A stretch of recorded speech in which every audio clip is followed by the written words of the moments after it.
What's going on, Colts Nation? Welcome back to another episode of Bring the Juice. Guys, the 2023 NFL season for the Indianapolis Colts has officially concluded. And with today's loss against the Houston Texans, the Colts will now secure a top 5 draft pick in the NFL draft this upcoming offseason, finishing with a record of 4-12-1, where they have a 2-6 or home record and a 1-5 record, or a 1-4-1 record against the AFC South this season. I think everyone is in agreement here who watches this video that we're just kind of glad that this season is over. It was a dumpster fire from the get-go. It has been a long time coming. A lot of things that went wrong this season, and we have a lot more to look forward to in the off season. And we'll go ahead now. We'll get started with talking about this this season, or this game in particular. So all I want to say, guys, is like when we look at what this game transpired, I kind of watched the majority of the, or part of the game. I was watching a whole bunch of different games today, and I was watching this one as well. I do apologize that we never had a live stream today. Would have liked to have done one, but we were both out. But when you looked at it, I mean, Houston got off to an insanely hot start. Right. Houston started the game 10-0 to start it out. And the Texans had control of that game for the majority of the first half. And then in the third quarter, Indianapolis really started coming back. Indy ended up scoring 14 and 10 points. So they scored 24 points in the second half. That's more points in a half than most games Indianapolis has scored all season. And then with 58 seconds left in the game, the Colts had a 97% chance to win the game. And sure enough, could not hold off the lead. Or actually, no, they had, it was with just over 2 minutes, they had a 97% chance to win. And then they ended up, throwing that touchdown. And then the Texans ended up going for 2, getting it. And that was really just the end of it all.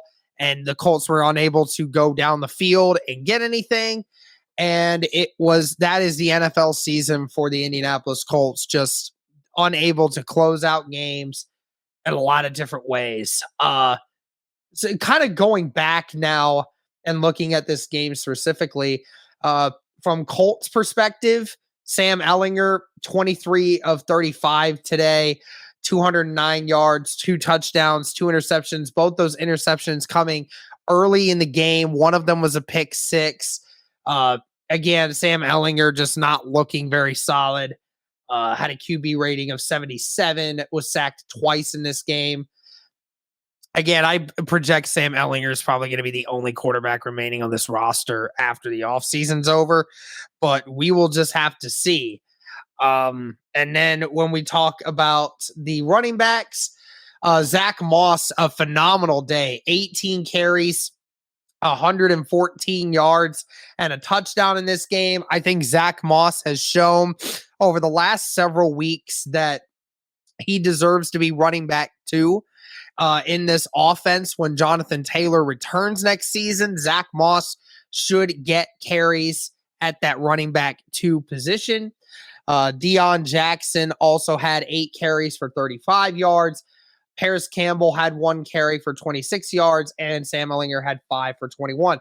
All in all, the Colts had 33 rushes for 196 yards, averaging almost 6 yards a carry.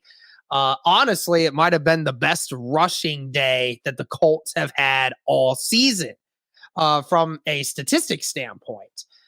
And when it comes to receivers, your top 4 receivers, Deion Jackson had 6 catches for 75 yards. Alec Pierce had 3 catches for 42 yards. Paris Campbell had 6 catches for 42 yards. Michael Pittman had 3 catches for 30 yards and a touchdown.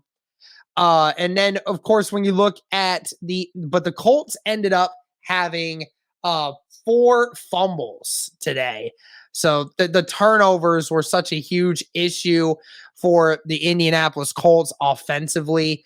You had all of these, you lost 1 fumble, you had 2 interceptions, you put the ball on the ground several times.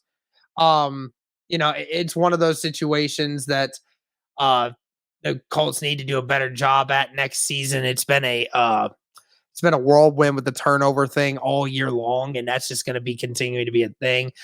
Uh, Shout out to Zaire Franklin, who just set the all-time franchise record for most tackles in a single season by an Indianapolis Colt. Shout out to Zaire Franklin, man. That was a record that I don't think that Leonard held on to. But Leonard was obviously the closest thing to it for the longest time. And then Zaire Franklin came in this season and has done remarkable things in 17 games, practically averaging 10 tackles a game. I mean, it's truly incredible what Zaire Franklin has done this year from a tackling perspective. I would expect that he may get an extension, a good pay raise after this season is over. We will see what happens in the offseason. But there were a couple things that happened. You did have a sack from Zaire Franklin as well. There was the team's only sack. There was a touchdown from Rodney McLeod. And you also had an interception from Rodney Thomas with his 4th interception of the year. So again, another great play from him.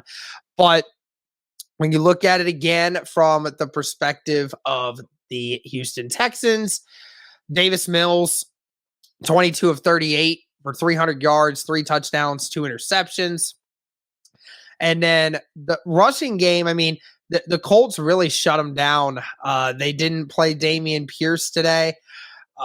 Only had 23 carries for 59 yards in this game, but it was the receiving that ruined them. Brandon Cooks had 5 catches for 106 yards and a touchdown in this game. Tegan Quintariano had 3 catches for 83 yards. Jordan Atkins, the tight end, also had 4 catches for 70 yards and 2 touchdowns, something very similar to what OJ Howard did to us in the first meeting. So there was a lot of big plays happening for Houston in this game. And needless to say, the defense just couldn't make plays. And that's really it at this point, guys. I mean, we are at a point now where the Indianapolis Colts are now finished with their season. They're going to be picking inside the top 5 because of this game. And the Chicago Bears now have the number 1 pick in the NFL draft because of the Houston Texans winning this game. So there was a lot of implications to the top 5 draft order when it came to this game. Certainly looked early on like Indianapolis was about to get blown out of the water. Ends up coming back and making big plays, just ultimately just couldn't get the job done. And that is what it is. It's been the Indianapolis Colts all season. Hopefully that we see a different Indianapolis Colts offense and team in 2023 versus what we saw in 2022. But that's going to do it for this one, guys. Let me know your thoughts on this game and the offseason going forward. Thank you guys so much for tuning in. And as always, guys, go Colts.